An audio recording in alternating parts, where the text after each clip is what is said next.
Hello everyone, कैसे हैं आप सभी। आज के इस सेशन में हम भारत लोक और अर्थव्यवस्था पुस्तक का चैप्टर नंबर 11 डिस्कस करेंगे। ये पुस्तक हमारी 12th क्लास की एनसीईआरटी है।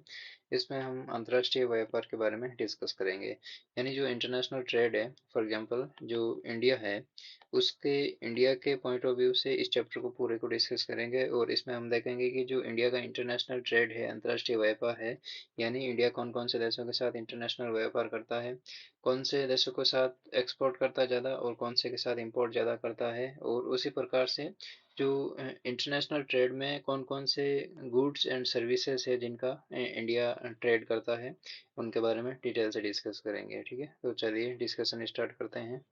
तो इसमें शुरुआत में कुछ बेसिक चीज़ें दे रखी है ट्रेड के बारे में कि एक्चुअली में ट्रेड की रिक्वायरमेंट क्या है, नेचर क्या है, ठीक है, किस आधार पर ट्रेड डिसाइड होता है, ट्रेड पैटर्न डिसाइड होते हैं। ठीक है, तो आप अंतर्राष्ट्रीय व्यापार के विभिन्न पहलुओं के बारे में मानव भूगोल के मूल सिद्धांत नामक पुस्तक में पढ़ चुके हैं। हमने जो फंडामेंटल ऑफ ह्यूमन जियोग्राफी की पुस्तक है 12th क्लास की, उसमें हमने इंटरनेशनल ट्रेड के बारे में डिटेल से डिस्कस किया था। ठीक है, तो यदि आपने वो चैप्टर डिस्कस नहीं किया है एक बार, यानी उस चैप्टर के वीडियो को नहीं देखा है, तो एक बार उसको भी जरूर गो थ्रू कीजिए। उस वीडियो के जो लिंक है वो इस वीडियो के डिस्क्रिप्शन में दिए हुए हैं। ठीक है, उस प्ले लिस्ट के 12th क्लास के एनसीईआर। ठीक है, ठीक है। अंतर्राष्ट्रीय व्यापार सभी देशों के लिए परस्पर लाभदायक होते हैं, लाभदायक हैं, चूंकि कोई भी देश आत्मनिर्भर नहीं होता। यानी इंडिया में कुछ ऐसी वस्तुएं हैं जो बनती है वो अमेरिकन या यूरोपियन कंट्रीज में नहीं बनती है। और यूरोपियन कंट्रीज में ऐसी कुछ वस्तुएं बनती है जो इंडिया की टेरिटरी में नहीं बनती है, लेकिन वो इंडिया के लिए जरूरी है, उनकी रिक्वायरमेंट रहती है इंडिया के लिए। ठीक है, फॉर एग्जांपल गल्फ कंट्रीज से इंडिया पेट्रोलियम इंपोर्ट करता है। ठीक है, तो उसका मेन कारण ये है कि इंडिया में पेट्रोलियम नहीं है और इंडिया को रिक्वायरमेंट है। ठीक है, उसी प्रकार से गल्फ कंट्रीज को कुछ अच्छी चीज़ों की रिक्वायरमेंट रहती है जो वहाँ पे वो नहीं प्रोड्यूस होती है। ठीक है, तो ये आपस में इनको जो वस्तुओं के आने जाने का जो इंपोर्ट और एक्सपोर्ट का पैटर्न है, इसी को हम ट्रेड कहते हैं और ये परस्पर लाभदायक होता है। यानी कोई भी देश कोई भी वस्तु को या कोई भी सर्विस को तभी इंपोर्ट करेगा जब उनको रिक्वायरमेंट होगी और उनकी डिमांड को फुलफिल करेगा। ठीक है, तो ऐसा तो है नहीं कि कोई भी देश है जो अनावश्यक चीज़ों को लाके स्टोर कर देगा। ठीक है, ऐसा कुछ नहीं है। जितनी डिमांड होती है, जितना क्वांटिटी और क्वालिटी में डिमांड होती है, उनको इंपोर्ट करते हैं और उनको एक्सपोर्ट करते हैं। हाल ही के वर्षों में भारत के अंतर्राष्ट्रीय व्यापार ने मात्र संगठन के साथ साथ व्यापार की दिशा के संबंध में अमूल परिवर्तन का अनुभव किया है। यद्यपि विश्व व्यापार में भारत की भागीदारी कुल मात्रा का केवल 1% है, तथापि विश्व की अर्थव्यवस्था में इसकी महत्वपूर्ण भूमिका है। ये प्रेजेंट टाइम में बढ़ गया है, 1% से ज़्यादा है। ठीक है, तो ये है कि इंडिया का जो एक्सपोर्ट और इंपोर्ट यानी वर्ल्ड ट्रेड में जो परसेंटेज है वो बहुत कम है। ठीक है, उसका मेन कारण ये है कि इंडिया की पॉपुलेशन ज़्यादा है और जितना प्रोडक्शन होता है उतना कंजप्शन हो जाता है। और इंडिया इंपोर्ट भी करता है, कहने का मतलब वस्तुओं को। ठीक है, ज़्यादा एक्सपोर्ट नहीं करता है। ठीक है, जैसे for example China large scale पर एक्सपोर्ट भी करता है और अपनी जो घरेलू डिमांड है उनको भी फुलफिल कर देता है और एक्सपोर्ट भी करता है, तो उसका ट्रेड बास्केट में ज़्यादा परसेंटेज रोल है, ज़्यादा रोल है वर्ल्ड ट्रेड बास्केट में। ठीक है, अब भारतीय जो इंटरनेशनल ट्रेड था उसका पैटर्न ये है कि 1950-51 में भारत का विदेशी व्यापार मूल्य 1,214 करोड़ था, जो 2014 16-17 में बढ़कर 44,29,762 रुपये हो गया है। ठीक है, यानी बढ़ोतरी आप देख सकते हैं। क्या आप मतलब जो बढ़ोतरी है उसकी, जो उस टाइम में जब देश आज़ाद हुआ था उस समय 1,214 करोड़ रुपये का जो विदेशी व्यापार था, उसका मेन कारण ये था कि उस समय इंडिया इंडिया एग्रीकल्चर के मामले में, इंडस्ट्री के मामले में, और दूसरा जो सर्विस सेक्टर है तीसरा, उसके मामले में इंडिया इतना एडवांस नहीं था। ठीक है, तो उस समय इंडिया इंपोर्ट ज़्यादा करता था और एक्सपोर्ट तो नाम मात्र की चीज़ें करता था। ठीक है, लेकिन प्रेजेंट टाइम में इंडिया सर्विस सेक्टर में ग्रो कर रहा है और जो इंडस्ट्री है वो भी इंडिया की एक्सपेंड हो गई है। ठीक है, तो इस वजह से ये जो ग्रोथ हुई है 44 लाख यानी 1,000 से 44 लाख के कंपैरिजन में वो तीव्र हुई है। विदेशी व्यापार में इस तीव्र वृद्धि के अनेक कारण हैं, जैसे विनिर्माण क्षेत्र में संवेगी यानी जो गतिशीलता का उठना, सरकार की उदार नीतियां तथा बाजारों की विविध रूपता। यानी 1991 में जो इंडिया ने रिफॉर्म किए थे, यानी 1991 में एलपीजी को लागू किया था। एलपीजी का मतलब लिबरलाइजेशन, प्राइवेटाइजेशन और ग्लोबलाइजेशन, यानी वैश्वीकरण, निजीकरण और उदारीकरण। तो ये तीन जो पॉलिसियां इंडियन गवर्नमेंट ने इनिशिएट की थी, उसकी बदौलत जो इंडियन मार्केट है वो वर्ल्ड ट्रेड के लिए और भी ज़्यादा खुल गया है। समय के साथ भारत के विदेशी व्यापार की प्रकृति में बदलाव आया है। तालिका 1.1, यद्यपि यहाँ पर आयात एवं निर्यात दोनों की ही मात्रा में वृद्धि हुई है, परंतु निर्यात की तुलना में आयात का अधिक जो मूल्य है वो आयात का अधिक है। यानी इंडिया एक्सपोर्ट कम करता है और इंपोर्ट ज़्यादा करता है, ये चीज़ बोल रहा है यहाँ पे। ठीक है, तो ये बेसिकली इसकी मेन बात है। जो इंडेक्स है 11.1 वो देखते हैं। ठीक है, 11.1 में यहाँ पे ये जो नीचे वाले जो ओजीव है, ठीक है, ये आपकी निर्यात को दर्शा रहा है, एक्सपोर्ट को दर्शा रहा है। ठीक है, तो यहाँ पे इस लाइन में, ठीक है, तो ज़्यादा कुछ मतलब कहने का मतलब हाई नहीं गया है कभी भी। ठीक है, और लगभग ये 15 लाख से 20 लाख के बीच में रहा है। ठीक है, ठीक है, मूल्य 10 करोड़ रुपया में, सॉरी। ठीक है, तो ये है कि 15 लाख से 20 लाख के बीच में रहा है। वहीं पे जो इम्पोर्ट है, जो आयात है, वो 25 लाख से 30 लाख के बीच में रहा है। ठीक है, तो ये बेसिकली 2013 12 13 से 16 17 के दौरान जो विदेशी व्यापार में निर्यात और आयात के बीच का अंतर है, जो अंतर फैला है, वो ज़्यादा मतलब सिमिलर ही है, कहने का मतलब 2012 13 में तो एक्चुअली में ज़्यादा था इनके बीच में गैप, लेकिन 2016 17 में धीरे धीरे कम हुआ है। थोड़ा जो निर्यात करते हैं वो कर्व है वो ऊपर की तरफ गया है, और जो आयात करते हैं वो थोड़ा नीचे की तरफ आया है। ठीक है, बस यही फर्क है। नेक्स्ट है आपका यहाँ पे कुछ जो व्यापार संतुलन दे रखा है, यानी हम इंपोर्ट ज़्यादा करते हैं और एक्सपोर्ट कम करते हैं, यानी निर्यात कम करते हैं और आयात ज़्यादा करते हैं। इसलिए हमारा जो व्यापार संतुलन है वो ऑलवेज नेगेटिव रहता है। ठीक है, इन जो डिजिट के आगे माइनस का चिन्ह लगा हुआ है, तो इसका मतलब है कि ये नेगेटिव है। ठीक है, जैसे फॉर एग्जाम्पल यहाँ पे 18,52,340 जो यहाँ पे क्या आर्थिक सर्वेक्षण में करोड़ रुपया में बात कर रहा है। ठीक है, 18,52,340 करोड़ रुपए में जो निर्यात किया था, उसकी अपेक्षा हमने 25,77,422 करोड़ रुपए का आयात किया है। ठीक है, तो जो माइनस 7,25,082 करोड़ का जो नेगेटिव है हमारा ट्रेड बास्केट। ठीक है, अब यहाँ पे कुछ जो भारत का निर्यात और आयात होता है, ठीक है, निर्यात होता है उसमें 2009 से 2017 के बीच में जो परसेंटेज है निर्यात का, ठीक है, वो दर्शाया गया है। इसमें सबसे ज़्यादा जो परसेंटेज है वो विनिर्मित वस्तुओं का है, वो 2009-10 में 67.4% था, और प्रेजेंट टाइम में 73.6% है। ठीक है, तो इसमें ग्रोथ हुई है।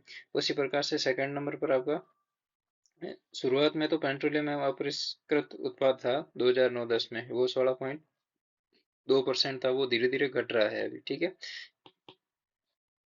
उसी प्रकार से कृषि एवं समवर्गीय उत्पाद, उसमें 10% था 2009-10 में। ठीक है, और प्रेजेंट टाइम में 2016-17 में ये 12.3% है, तो इसमें भी ग्रोथ हुई है। और अयस्क एवं खनिज, जो अयस्क एवं खनिज है, ठीक है, मेटालिक नॉन मेटालिक, ठीक है, उनमें 2009-10 में ये 4.9% था, लेकिन प्रेजेंट टाइम में ये 1.9% है, तो इसका भी जो एक्सपोर्ट है वो घटा है, यानी निर्यात घटा है। और अन्य वस्तुएं हैं वो 1.5 से 0.5 पे आ गए, तो इसका भी जो एक्सपोर्ट है वो घटा है। ठीक है, तो विनिर्मित वस्तुएं और कृषि से संबंधित जो जो प्रोडक्ट है उनके संबंध में जो निर्यात है वो बढ़ा है, बाकी सब घटा है। ठीक है, ये वैसे एक चीज याद रखनी है।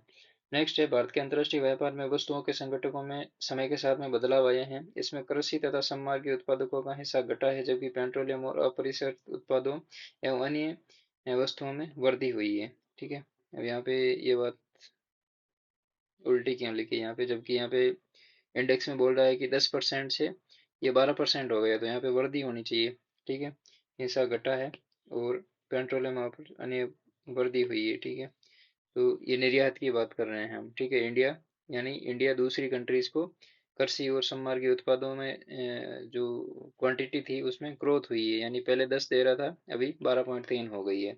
जबकि पेट्रोलियम और अपरिष्कृत उत्पाद में 16.2 से ये 11.7 हो गए हैं, यानी कमी आई है। यहाँ पे 2009-10 से 2015-16 की बात कर रहा है कि जैसे 16.2 से 16.8, 11.9, 11.7। ठीक है, तो यहाँ पे कमी हो रही है।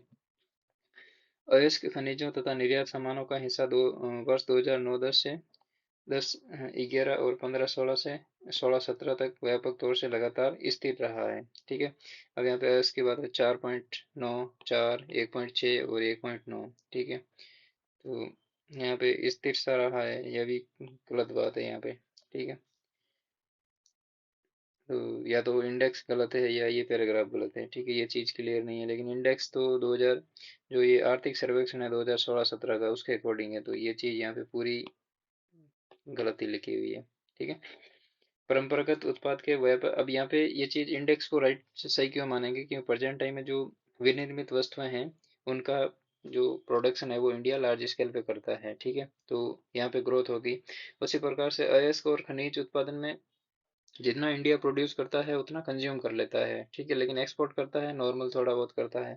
कृषि एवं समवर्गीय उत्पाद जो 10% से 12% में गए थे, इसका मेन कारण है कि ग्रीन रिवोल्यूशन के बाद में और जो हमारी जो खाद्यान्न जो डिमांड थी वो फुलफिल हो गई, उसके बाद में जो प्रोडक्ट बचते हैं, जो कमोडिटीज बचती हैं, उनका हम एक्सपोर्ट करते हैं।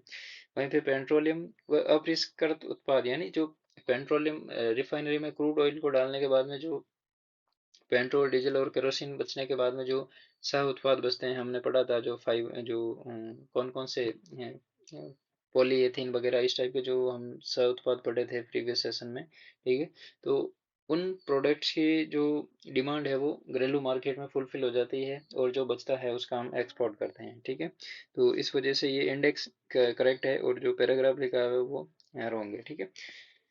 नेक्स्ट है, परंपरागत वस्तुओं के व्यापार में गिरावट का मुख्य कारण कड़ी अंतर्राष्ट्रीय प्रतिस्पर्धा है। कृषि उत्पादों के अंतर्गत कॉफी, काजू, दालों आदि जैसी परंपरागत वस्तुओं के निर्यात में गिरावट आई है। ठीक है। अब यहाँ पे गिरावट क्यों आई है, क्योंकि कॉफी, इंडिया का जो इंडियन जो पॉपुलेशन है उसमें कॉफी की डिमांड बढ़ी है। ठीक है, थोड़ी चाय और कॉफी ये चीजें थोड़ी ज्यादा ही मतलब इंडियंस पीते हैं। ठीक है। उसी प्रकार से काजू और दालों जैसी, अब दाल है जो हर घर में कहने का मतलब दाल फेवरेट मतलब डिश है। ठीक है। तो इस वजह से, और पॉपुलेशन भी ज़्यादा है लार्ज स्केल पे। उसी प्रकार से काजू जो ड्राई फ्रूट्स होते हैं, ठीक है, उनका कंज्यूम भी इंडिया में बढ़ा है। जैसी परंपरागत वस्तुओं के निर्यात में गिरावट आई है। हालांकि पुष्प कृषि उत्पादों, ताजे फलों और समुद्री उत्पादों तथा चीनी आदि के निर्यात में वृद्धि दर्ज की गई है। ठीक है। तो ये इंपॉर्टेंट लाइन है। वर्ष 2016-17 के दौरान विनिर्माण क्षेत्र में विनिर्माण क्षेत्र ने भारत के कुल निर्यात मूल्य में अकेले 73% की भागीदारी अंकित की है। चीन तथा अन्य पूर्वी एशियाई देश हमारे प्रमुख प्रतिस्पर्धी है। भारत के विदेशी व्यापार में मणिरत्नों तथा आभूषणों की एक व्यापक हिस्सेदारी है। यानी जो अन्य वस्तुएं हैं ये मणिरत्न और आभूषण जो हीरा जवाहरात है और ज्वेलरीज है, ठीक है, गोल्ड है, सिल्वर है, प्लेटिनम है, ये सारी चीजें एक्सपोर्ट की जाती है। ठीक है। तो इस वजह से जो विनिर्माण क्षेत्र है इसमें 73.6% की भागीदारी है। लेकिन एक तो चाइना, ठीक है, एक है ASEAN, association of south east Asian nation. ठीक है। आसियान, जो आसियान कंट्रीज है उनके बीच में, उनके साथ में हमारी जो अन्य पूर्वी देश हैं, ठीक है, पूर्वी एशियाई देश है, दक्षिणी पूर्वी एशियाई देश है। ठीक है। तो इनके साथ में हमारा कंपटीशन ज़्यादा है। इस वजह से ये जो ट्रेड बास्केट है इंडिया की, उसमें विनिर्माण क्षेत्र में अभी मतलब कंपटीशन, उनके साथ में कंपटीशन ज़्यादा है। ठीक है। कंपटीशन का मतलब है कि जो चीन और जो दक्षिणी पूर्वी एशियाई देश है वो क्या करते हैं कि जो प्रोडक्ट होते हैं उनकी एक तो कॉस्ट कम आती है, और उसके बाद में उनकी जो ट्रेड बास्केट है वो ज़्यादा लार्ज स्केल पर होती है। ठीक है। तो इस वजह से कंपटीशन ज़्यादा है। नेक्स्ट है, भारत के आयात संगठन के बदलते प्रारूप। ठीक है। आयात संगठन के बदलते प्रारूप, अब हमने पहले निर्यात के बारे में पढ़ा था कि कौन कौन सी वस्तु इंडिया एक्सपोर्ट करता है, अब हम इंपोर्ट के बारे में पढ़ेंगे, यानी आयात के बारे में। 1950 एवं 1960 के दशक में खाद्यान्नों की गंभीर कमी अनुभव की गई थी। उस समय आयात की प्रमुख वस्तुएं खाद्यान्न, पूंजीगत माल, मशीनरी, उपस्कर आदि थे।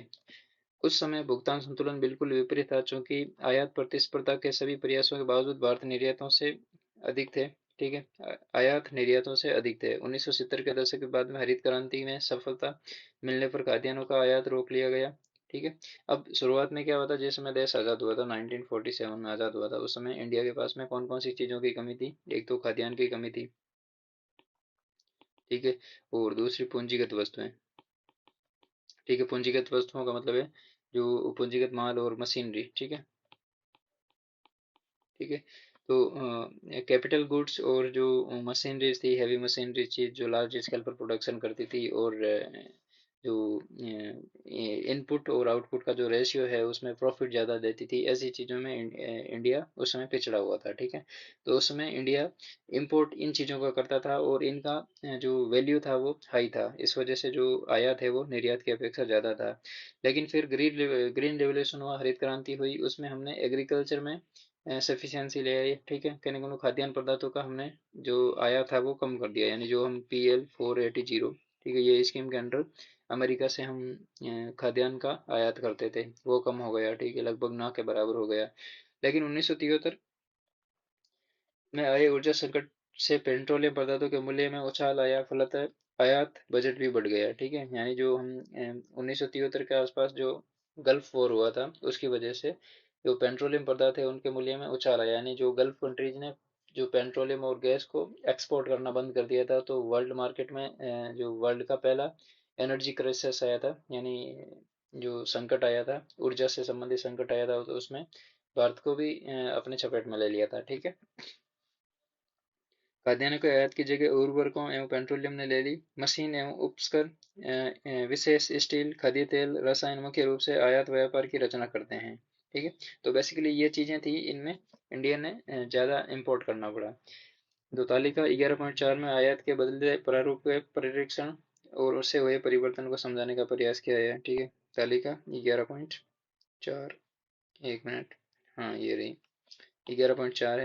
तो इसमें 2009-10 से 2016-17 की बात है और परसेंटेज की बात कर रहा है।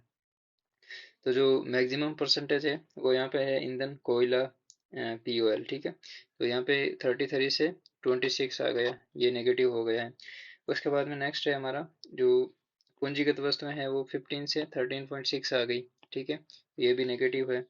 और फिर है खाद्यान्न संबंधित वस्तुएं। ठीक है, खाद्य तथा संबंधित वस्तुएं 3.7 से 5.6 हुई है, ये ग्रो की है।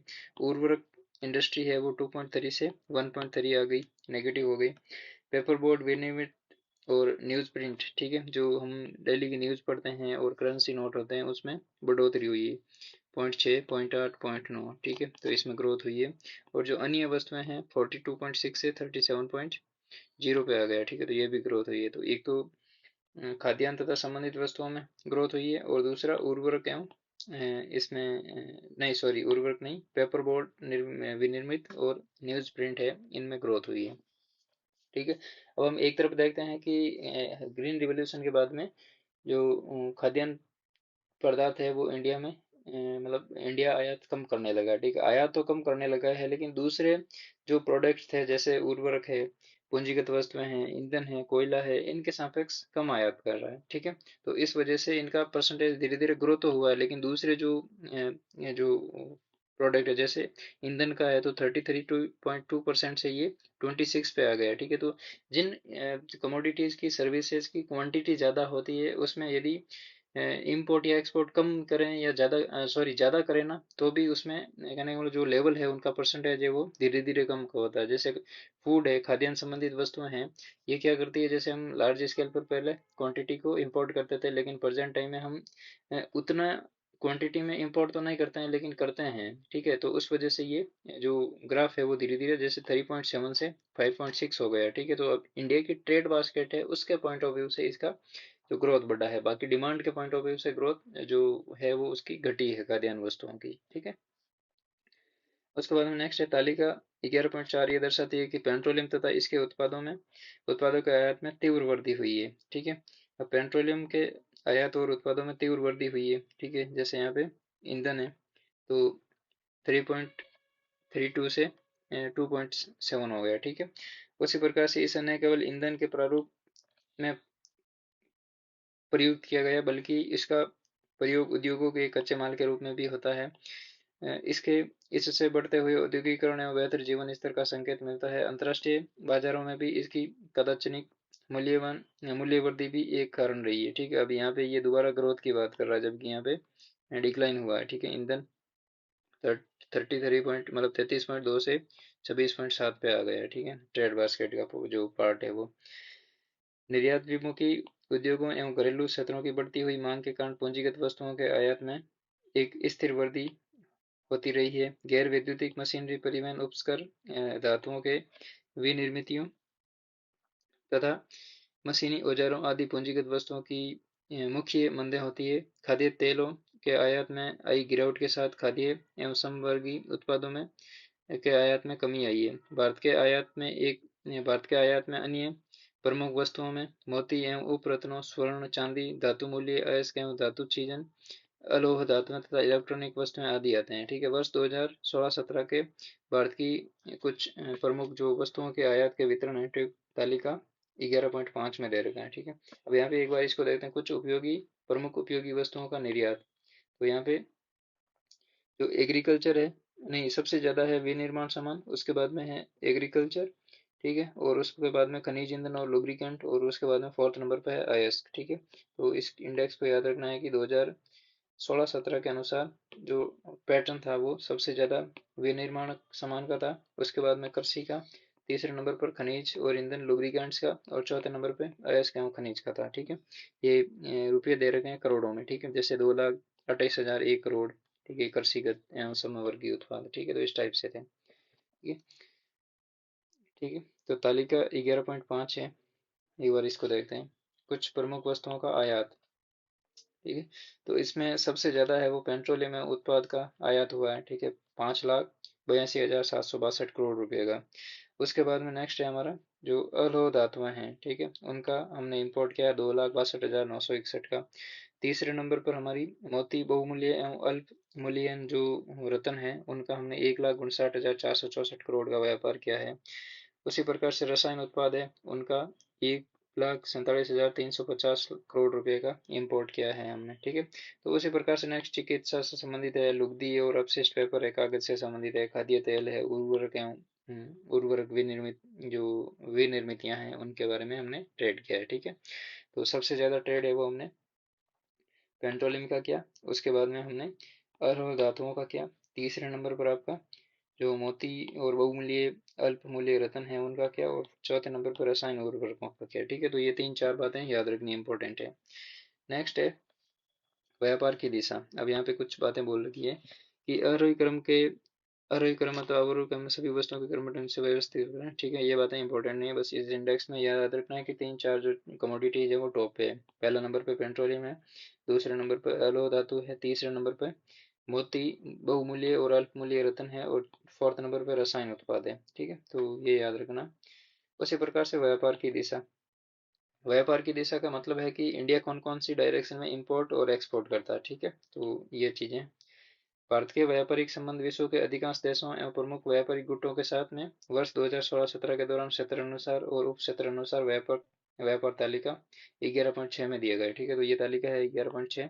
ठीक है, अब व्यापार की दिशा है जिसमें आयात की बात कर रहा है। ठीक है, आयात का मतलब है कि कौन कौन से रीजन से इंडिया इंपोर्ट कर रहा है। जैसे यूरोप है, सबसे पहले एशिया का देखते हैं, एशिया में टॉप है, यानी 15,44,520 करोड़ रुपए का इंडिया आयात कर रहा है। ठीक है, तो सबसे ज्यादा जो इम्पोर्ट है वो इंडिया आयात है वो एशियन देशों से और आसियान देशों से कर रहा है, यानी चीन और जो साउथ ईस्ट एशियन नेशन है उनसे करता है। सेकंड नंबर पे इंडिया यूरोप से चीजें मंगाता है, यानी पहले नंबर पे एशिया है, दूसरे नंबर पे यूरोप है। ठीक है, अब तीसरे नंबर पर 1,95,332 करोड़ रुपए का जो इंपोर्ट करता है वो अमेरिका से करता है, उत्तरी अमेरिका से। तो तीन नंबर पर उत्तरी अमेरिका हो जाएगा, और चार नंबर पर लैटिन अमेरिका हो जाएगा। लैटिन अमेरिका का मतलब है कि जो जो कैरेबियन कंट्रीज है, सेंट्रल एशियन है, और जो साउथ सॉरी सेंट्रल अमेरिकन जो निकारागुआ, होंडुरास, पनामा, ये कंट्रीज है। उसके बाद में साउथ अमेरिकन कंट्रीज जिसमें ब्राजील है, पेरू, अर्जेंटीना, ठीक है, कंबोडिया, ये देश है, वहां से करता है लैटिन अमेरिका से। और लास्ट में 5 नंबर पे अफ्रीका से है, 19,332 करोड़ रुपए का इंपोर्ट करता है। तो ये है इंडिया का इंपोर्ट ट्रेड बास्केट। ठीक है, सबसे ज्यादा इंडिया आयात कहाँ से करता है, एशियन और आसियान कंट्री से। एशिया और आसियान कंट्री से दूसरे नंबर पे यूरोप है, तीसरे नंबर पे उत्तरी अमेरिका, चौथे नंबर पे लैटिन अमेरिका, और पांचवें नंबर पे अफ्रीका है। ठीक है, तो सीक्वेंस में आपसे मतलब एग्जाम में क्वेश्चन पूछ लेगा। ठीक है, चार ऑप्शन दे देगा, और चारों में ये अलग अलग, जैसे सबसे पहले कभी यूरोप, कभी जो अफ्रीका है, कभी उत्तरी अमेरिका, ऐसे रख देगा। तो सही सीक्वेंस ये है, एक नंबर पे एशिया, दो नंबर पे यूरोप, तीन नंबर पे उत्तरी अमेरिका, चार नंबर पे लैटिन अमेरिका, पांच नंबर पे अफ्रीका। ठीक है, भारत का उद्देश्य आगामी भारत का उद्देश्य आगामी 5 वर्षों के दौरान अंतर्राष्ट्रीय व्यापार में अपनी हिस्सेदारी को दोगुना करने का है। इसने इस दिशा में पहले से ही आयात उदारीकरण, आयात करों में कमी, डी लाइसेंसिंग डी लाइसेंसिंग का मतलब है कि जो लाइसेंस का प्रोसेस है उसको कम कर दिया, जटिल से सुगम बना दिया है, तथा प्रक्रिया से उत्पाद के एक्सेल यानी पेटेंट के बदलाव आदि में अनुकूल उपाय अपनाने शुरू कर दिए हैं। ये जो पेटेंट राइट्स का जो प्रोसेस है वो भी अच्छा कर दिया है। ठीक है। नेक्स्ट है, भारत का अधिकतर विदेशी व्यापार समुद्री व वायु मार्गों द्वारा संचालित होता है। हालांकि विदेशी व्यापार का छोटा सा भाग सड़क मार्ग द्वारा नेपाल, भूटान, बांग्लादेश एवं पाकिस्तान जैसे पड़ोसी राज्यों में सड़क मार्ग द्वारा किया जाता है। जो मैक्सिमम ट्रेड है वो हमने प्रीवियस सेशन में जब trade and transport and communication के बारे में पढ़ा था उसमें पढ़ा था कि समुद्री मार्ग से होता है, और दूसरे नंबर पर वायु मार्ग से होता है। ठीक है। अब उसके बाद में समुद्री पतन अंतर्राष्ट्रीय व्यापार के प्रमुख जो प्रवेश द्वार के रूप में है, तो इस चैप्टर को, इस सेशन को हम नेक्स्ट सेशन में डिस्कस करेंगे, जो वेरियस पोर्ट्स हैं। और नेक्स्ट सेशन में हम जो टॉप 5 और टॉप 5 में, ठीक है, टॉप 5 इम्पोर्टर और टॉप 5 एक्सपोर्टर। ठीक है। यानी 5 कौन से देश हैं जहाँ से इंडिया इंपोर्ट करता है, और 5 ऐसे कौन से देश हैं जहाँ पे इंडिया एक्सपोर्ट करता है, उनके बारे में पढ़ेंगे। और ट्रेड बास्केट के बारे में भी पढ़ेंगे कि कौन कौन सी चीज़ें हैं जो इंडिया इंपोर्ट करता है। ठीक है। तो ये सारी चीज़ें हम नेक्स्ट सेशन में जो करंट के पोर्शन है उनको अच्छे से डिस्कस करेंगे। ठीक है। तो मेक श्योर कि आप इस यूट्यूब चैनल को सब्सक्राइब करें और वीडियो को लाइक करें, फ्रेंड्स के साथ में शेयर करें, और अपना जो वैल्यूबल कमेंट है, फीडबैक है वो भी दें। Thank you.